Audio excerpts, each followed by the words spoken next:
फिर हम हाजिर है आपका दूसरे एपिसोड में। हमारी एक रोज की चल रही है, जिसमें कोशिश करेंगे हम कि भारतीय रेलवे की जो हाई स्पीड रेलवे के साथ में चैलेंजेस हैं। भारतीय रेलवे के साथ जुड़ा हुआ हूँ पिछले बहुत दिनों से, और सबके साथ प्रेम है, बातचीत होती रहती है, कुछ क्लासेस भी लेता हूँ, कुछ ट्रेनिंग मॉड्यूल भी हमारी चलते रहते हैं। तो इन सब को देखते हुए हमने कोशिश किया कि चलो बाकी चीज़ के बारे में तो पढ़ने लिखने के लिए मिल जाता है न्यूज़पेपर में या बाकी चीज़ों में, लेकिन भारतीय रेलवे अपने इंफ्रास्ट्रक्चर को लेके, अपनी स्पीड को बढ़ाने को लेके, अपना वर्ल्ड क्लास की रेलवे बनाने को लेके कितना मेहनत कर रही है, और कितना संघर्ष है, कितना चुनौती है उसमें, उस वहां तक हम समझ नहीं पाते हैं, क्योंकि हमारी सोच वहां तक नहीं जा पाती है। और उसके फायदे कितने हैं ये भी मुझे नहीं पता है। हाँ, हम तो रेलवे को यही जानते हैं ना कि दिल्ली से पटना जाना है, पटना से बनारस जाना है, बस मालगाड़ियां क्यों चला रही है, या फिर कोचिंग को रोक दी, पैसेंजर नहीं चल रही है। नहीं, भारतीय रेलवे हमारे विश्व की अर्थव्यवस्था, भारत की तो है ही, विश्व की अर्थव्यवस्था के लिए भी मायने रखती है, बहुत मायने रखती है। वो जो जुड़े हुए लोग हैं, जो भारतीय रेलवे से जुड़े हैं, या जो भारतीय रेलवे को अच्छी तरीके से जानते हैं, वो इन सब चीज़ों को बता सकते हैं। तो सबसे पहले फटाफट अगर जो मुझे देख पा रहे हैं या देख रहे हैं, वो कम से कम शेयर कर दीजिए अपने अपने ग्रुप में, क्योंकि हम लोग आपस में बात तभी करेंगे जब हमारी नंबर्स बढ़ेंगे, एक दूसरे से बात कर सकते हैं, हमारी नंबर्स बढ़ सकती है। और सिस्टम सिस्टम ये है कि हम आपस में बात करें, तो किसी टॉपिक पे जब बात करें तो चर्चा करने के लिए सिर्फ सुनने वाले नहीं चाहिए, आपके कमेंट्स भी आना चाहिए। और आप हमसे बात कर रहे हैं, ये बहुत बड़ी मायने होती है। तो हमारी बात एक सफल सौहार्द माहौल में होनी चाहिए, एक अच्छी जानकारी के साथ होनी चाहिए। छोटी सी वीडियो हर रोज हम लेके आते हैं, छोटा सा एक रहेगा। तो जो भी मुझे देख रहे हैं अभी, कम से कम उसको आप शेयर कर दीजिए अगले लोगों के साथ, तो बाकी लोग भी जुड़ पाएंगे। और जब बाकी लोग भी जुड़ेंगे तो हमारी बातें लंबी चलेगी, क्योंकि बातें हैं 100% रेलवे को लेके, और रेलवे में भी हमारी बातें हो रही है ऑलमोस्ट, समझिए तो हाई स्पीड रेलवे को लेके, जो अभी बिल्कुल नया है, नया प्रोजेक्ट है, भारतीयों के लिए भी नया है, और हमारे आपके लिए भी नया है। तो कोशिश करेंगे कि इस नए प्रोजेक्ट पे हम लोग बात करें, सही ढंग से बात करें और सारी चीज़ों को जानें।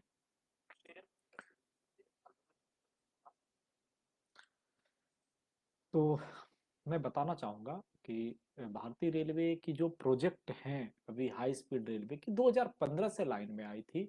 उस समय यूपीए की गवर्नमेंट जस्ट खत्म हुई थी, नरेंद्र मोदी की गवर्नमेंट आई थी। ऐसे तो महाराष्ट्र हाई स्पीड रेलवे ने बहुत पहले प्रोजेक्ट भेजा था कि भाई पास करिए, हो नहीं पाई। इसके पीछे बहुत चुनौतियां थी, बहुत बड़ा वोट बैंक का हिसाब किताब था, तो पैसे बहुत लगते। तो जापान के साथ में, जापान में क्या है ना, वो JICA, Japan international corporation agency, उन्होंने भारत सरकार को फंडिंग का घोषणा किया कि ठीक है, हम आपको एक कंसेशन रेट के फंडिंग में आपको पैसे देंगे, आप अपना प्रोजेक्ट लाइए। तो इंडिया ने पहला प्रोजेक्ट लाया अहमदाबाद से मुंबई। ये ऑलमोस्ट 560 किलोमीटर का है, जिसमें अभी तक 50 किलोमीटर ही हो पाए हैं, और रेल मिनिस्टर के इधर कहना था कि हम 2026 तक चालू कर लेंगे। तो कहाँ तक हो सकता है, ये सब बात की बातें हैं।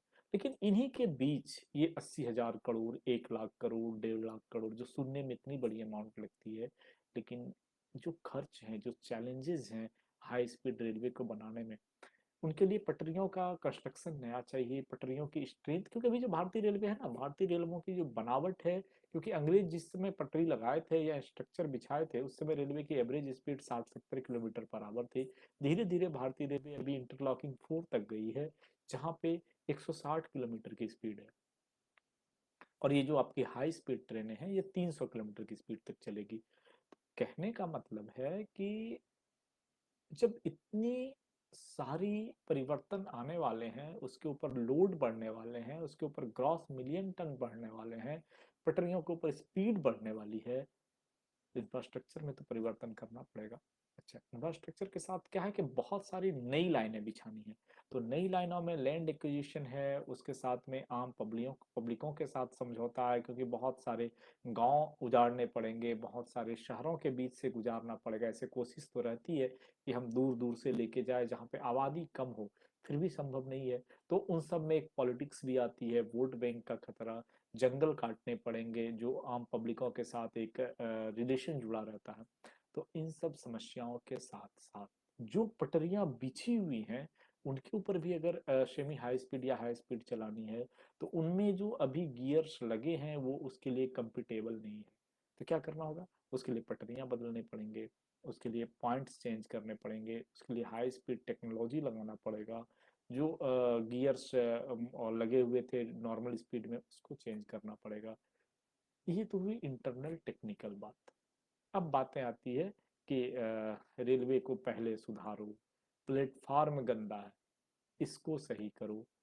जो ये सब चीजें निकल के बातें आती हैं, कहने का मतलब है कि जो चीज हमारे पास है, हमारे 140 करोड़ आबादी में, अगर जो अफोर्डेबल है, या कुछ ऐसे राष्ट्र से जुड़े हुए बिजनेस से जुड़ा हुआ आदमी है, तो उसकी आबादियां कम है। यहाँ तक जोड़ लीजिए जो टैक्स देने वाले लोग हैं, उसकी आबादी भी बहुत कम है। बमुश्किल कहा जाता है कि देश को 2 से 3 करोड़ आदमी की टैक्स मिलती है। तो बाकी तो इनकम कम है, टैक्स नहीं दे पा रहे हैं, यानी कि इनकम कम है। इनकम टैक्स यानी इनकम कम है। और जब इनकम कम है तो इनकम बढ़ाने का उपाय करना पड़ेगा।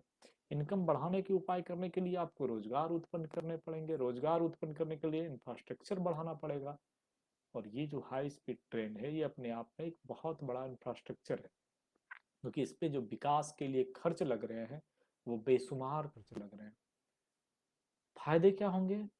हमारी जो टॉपिक चलती है, हाई स्पीड रेल और गति शक्ति। तो अभी तक हम एनर्जी जानते थे ना, muscles power, electricals power, mechanicals power, अलग अलग टाइप के शक्ति जानते थे, स्पिरिचुअल्स पावर। बट ये एक नया वर्ड है, मोशन पावर, गति शक्ति है। बहुत बड़ी शक्ति है इसमें।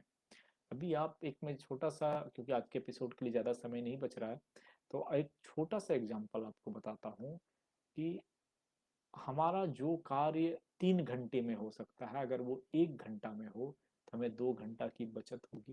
प्लस एक स्टेट से, नॉर्थ से लेके साउथ तक अगर मुझे माल ढुलाई करनी है, जैसे रेलवे ने लाया था बीच में बहुत सारा प्रोजेक्ट, ताजा फल, ताजा सब्जी, ताजा दूध, जो किसान रेल के नाम से प्रसिद्ध हुई थी। किसान रेल में क्या था कि जैसे दिल्ली की मंडियों में ताजे सब्जियों की डिमांड बहुत है, और ताजा सब्जियां बिहार के कुछ ऐसे एरिया में बन रही हो रही हैं, उपज हो रही हैं, जहां डिमांड बहुत कम है। तो लोकल किसान के पास लोकल ट्रांसपोर्टेशन या दलालों के थ्रू सामान पहुंचाने से वो बेनिफिट नहीं मिल पाएगा, जो अगर वो किसान डायरेक्ट किसी एजेंसी के थ्रू अपनी सामान दिल्ली के मार्केट में बेचे। उसके लिए आई किसान रेल, बहुत सक्सेस है अपने अपने एरिया से। बट कुछ जो बड़े प्रोजेक्ट होते हैं ना, बड़ी चीजें होती हैं, उनकी सफलता में भी समय लगता है। लोग जानेंगे, लोग सीखेंगे, लोग बात करेंगे, लोग डरेंगे नहीं, लोगों के पास पूंजी होगी, कुछ दूर तक पहुंचेंगे।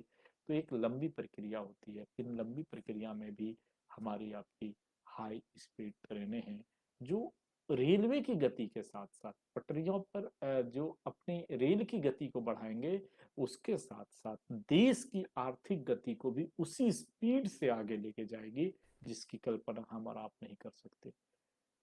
आज बड़े बड़े देश, चाहे चाइना हो, दुबई हो, कभी हम टॉपिक लेके आएंगे दुबई का, कि दुबई में कि वहाँ के शेख को पता था कि उसकी पेट्रोल कम होते जा रही है और उसका मेन जरिया पेट्रोल है, आमदनी घटेगी। तो उन्होंने क्या किया, इंफ्रास्ट्रक्चर पे बहुत पैसा लगाया था। जो दुबई में आर्टिफिशियल आइलैंड बना के जो शहर बसाया है 6-7 किलोमीटर के एरिया में, जिसपे घूमने के लिए लोग जाते हैं दुनिया देश विदेश से।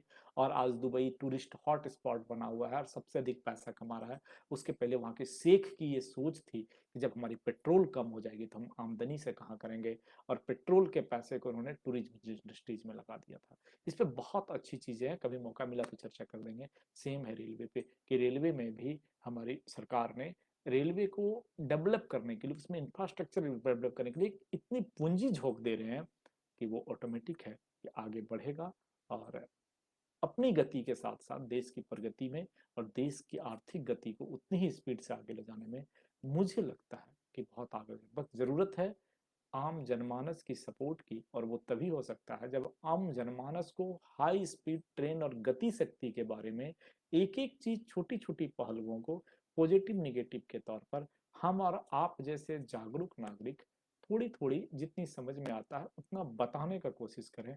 और आज के समय में बताने का एक और एकमात्र जरिया है सोशल मीडिया, जहाँ पे आप बिना कुछ पूंजी लगाए, बिना कुछ किए, थोड़ी सी अपनी इच्छा के अनुसार से किसी को बहुत ही आत्मीय ढंग से बात कर सकते हैं, कह सकते हैं, सुना सकते हैं। आपकी बारी है। अगले लोगों तक पहुंचाने के लिए इस वीडियो को जितना अधिक हो सकता है शेयर कर दीजिएगा। और जो हमारा पेज है, अगर रेलवे से भी रिलेटेड है या नहीं भी है, बट रेलवे के साथ प्रेम तो रखना पड़ेगा, रेल आपकी देश की आर्थिक भागीदारी का अभिन्न अंग है, तो हमारे पेज को लाइक, सब्सक्राइब, शेयर जरूर कर दीजिएगा, फॉलो जरूर करिएगा। धन्यवाद आज की एपिसोड के लिए। मिलते हैं अगले दिन, अगले एपिसोड में बात होगी हाई स्पीड रेल और गति शक्ति पर। आज विदा दीजिए, आपका दोस्त इंजीनियर CM झा। जय